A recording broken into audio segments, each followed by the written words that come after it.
Ya, waalaikumsalam warahmatullahi wabarakatuh. Hmm.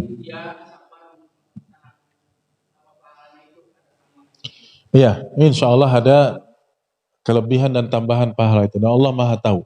Ya, tentu orang tua yang bersungguh-sungguh beribadah beda sama anak muda yang sungguh-sungguh beribadah. Bedanya di mana? Lebih mudah anak muda apa orang tua?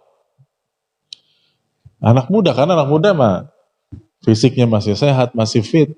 Ya memang seharusnya dia serius, rajin beribadah. Tapi kalau orang tua coba, orang tua tapi rajin beribadah. Ini kan luar biasa ini. Karena dia apa? Susah dia fisiknya.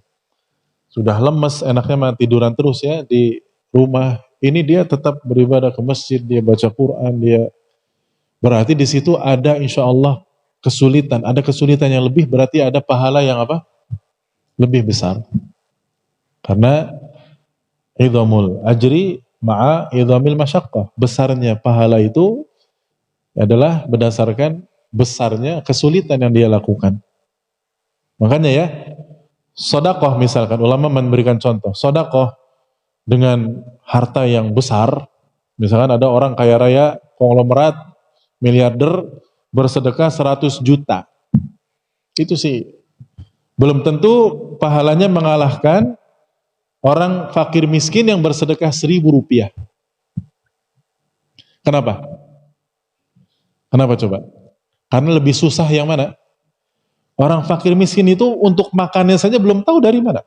Tapi tak kala dia sudah bisa menyempatkan diri untuk bersedekah lillah, berarti luar biasa. Tapi kalau konglomerat tadi miliarder yang memang di rekeningnya itu ratusan miliar, terus bersedekah cuma 100 juta, itu sekali gesek. Gampang. Belum tentu pahalanya mengalahkan yang tadi orang fakir miskin bersedekah berapa tadi? 1.000 rupiah. Karena apa?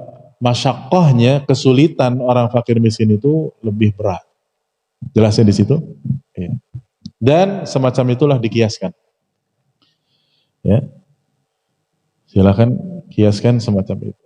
Ya kayak sekarang misalkan ya, semua gampang. Kalau antum mau thalabul ilmi sekarang gampang, mudah ya. Banyak sekali di internet di mana ceramah para ulama, para syekh, ya, artikel-artikel. Makanya pada malas sekarang. Beda sama masa salaf dulu. Oh, boro-boro gadget kayak begini. Ya. Zaman dulu itu, tahu antum pertama muncul jam tangan ya, atau jam ketika di zamannya Syekh Muhammad bin Abdul Wahab, itu dibilangnya apa? Hadza sihr, ini tuh sihir. Kok bisa jalan sendiri gitu, ya. Disangkanya ada jinnya, padahal kan itu tenaga apa? Baterai ya. Saking yakni masih sangat terbatasnya teknologi.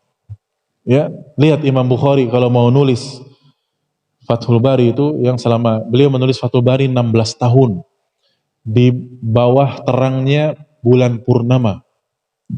Supaya mencari cahaya yang baik, beliau menulisnya itu ketika Ayamul Bid. Sambil setiap kali mau menulis memasukkan hadis Sahih Bukhari, beliau sholat istikharah dulu. Bayangkan ya, dalam Sahih Bukhari itu ada 7.000 sekian ratus hadis, berarti berapa kali istikharah Imam Bukhari.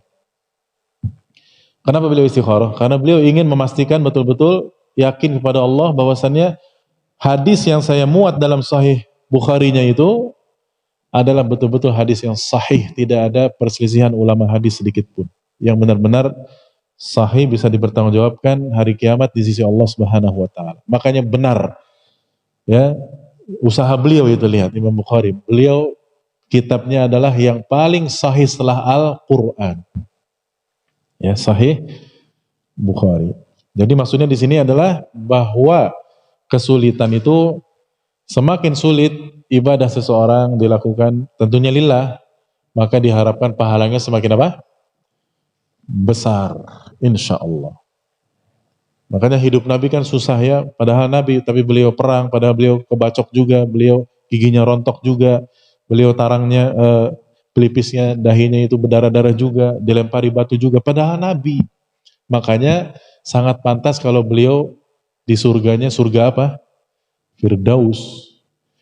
Dan bahkan beliau ada satu tempat khusus beliau namanya apa? Al-Maqamul Mahmud. Tempat yang apa? Mulia. Yang kita berdoa setiap habis mendengar azan. Allahumma rabb hadhihi da'wati tammati was salatil qa'imah. Ati Muhammadan al-wasilata wal fadilah wa ba'athhu maqaman mahmudan alladhi wa'attah. Siapa yang membaca doa itu setiap kali mendengar azan, maka kata Nabi, halat lahu syafaat yaumil qiyamah, akan mendapatkan syafaatku pada hari kiamat. Ya, makanya Nabi dan Rasul itu ya surganya juga beda di Firdaus. Tapi kita tetap tidak boleh pesimis. Kita harus tetap apa? Optimis. Karena Nabi mengajarkan kita kalau minta surga jangan tanggung-tanggung, mintanya apa? Firdaus. Ya walaupun ya di emperannya sudah nggak apa-apa, bagus sudah ya. Tapi juga jangan begitu juga, ya Allah masukkan saya Firdaus walaupun di emperannya saja ya Allah. Ya jangan, ya. Kalau minta sungguh-sungguh, iya.